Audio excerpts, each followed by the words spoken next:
Today we're going to talk about how to read like a writer. One of the secrets of a good fiction writer is to read a lot of books, but also to read like a writer, not just like a reader. Now, what do I mean? I mean reading like a writer so critically that you forget to enjoy the book. No, I'm kidding. What it means is to read a book to understand what techniques and strategies the author has used in their book that you like and that you can implement in your own books and use it to improve your own writing. It also means you might have to read the book twice, once like a reader, once like a writer, because believe it or not, when you start writing, you can't help but break down every book you read. So here are 5 ways we are going to look at how to read like a writer. The number one thing you could do is to read the blurb or the book description or the first thing you read even before you pick up the book and start reading. Is that little description outside the book on the cover that tells you what the book is about. So read that description carefully and see what pulls you into that book. And then think about, what kind of story are you expecting? And after reading the book, try to think back on what pulled you into that book and whether the author met your expectations. If yes, how? How did they make it even more interesting than what you had expected? If not, what was lacking? What didn't you get from the book? What more were you expecting from the book? This can actually do two things for you. One is it could help you think of a story idea which you had in your mind as you read that description, but you didn't see it in the book. It could give you a completely new idea to have as your own. And secondly, if you really liked how the author wrote the book, you can see how that blurb really pulled you in, and that description can give you an idea of how you can write your own descriptions that will help you pull your readers into your book. Number 2, let's look at the characters in the book, especially the main character. Did you like the main character? If yes, what did you like about the main character? What kind of traits did that character have? Did the character change, and how did they change at the end of the book? What transformation happened in that book with that character? Also, was there any other character apart from the main character that you liked? And if yes, why? If the main character was not as interesting but you found a side character interesting, it could give you a good insight into what you could do for your own character, especially your main character, to make them more interesting to your reader. Number 3, let's look at chapter endings. Now, this is something we don't pay too much attention to, but it's very important to see how each chapter ended. What techniques did the author employ to keep you intrigued at the end of the chapter, leave you with questions, make you want to flip the page faster to see what happens next? This is a very lovely technique that most authors use to keep the reader hooked to their books by leaving the reader with questions, leaving them with some puzzle, some intrigue, some situation which makes them want to know more.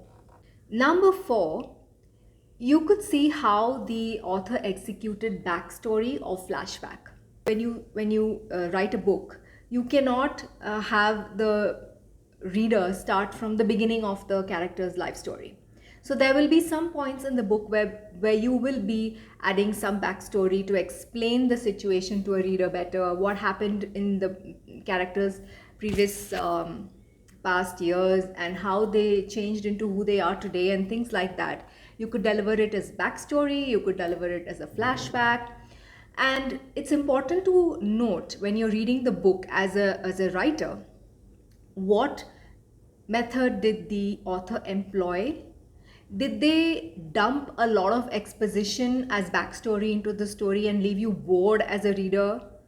Or did they reveal some things little by little just based on whatever context they needed to give you, and always leave you wanting more. That is so crucial, that we don't uh, have a lot of backstory all dumped in one place, and that we sprinkle it throughout the book and as and when is needed by the reader to know what happened in this story before this. So that's an important thing to note, and that's backstory. The next thing you could study is the various important plot points in the book, like the midpoint, the climax. You could check out what was the inciting incident that changed the characters' normal world, what rocked their status quo. You could also check out what made them decide to step into a new world and take on the adventure. That happens around 25% of the book. You could check out, were the stakes raised at the midpoint, which is the middle of the book? What happened there that really shifted the story and made it a very interesting turn of events, a very big turn of events to get you really hooked to the story even more? You could check out what happens at the climax. How did the author execute the climax? Did you have some sort of adrenaline pumping through you as you came to that piece? Did you really want to rush and get to what happened? Did it really excite you, want you to keep reading more? And how did the author resolve the story? Did they tie up all the loose ends? Were there still questions at the end of the book, or did they really address everything?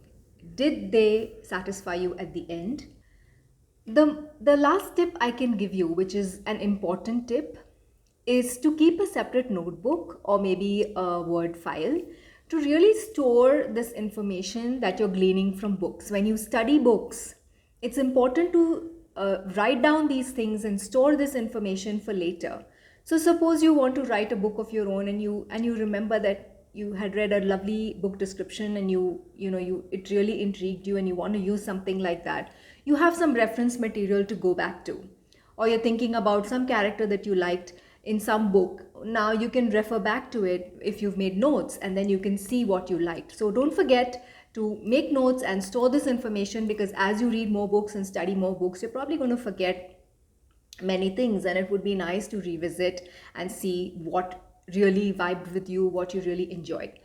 So reading a novel like a writer helps you educate yourself about the nuances of writing, helps you improve your own writing, and use techniques that good authors and good books have used to captivate their readers.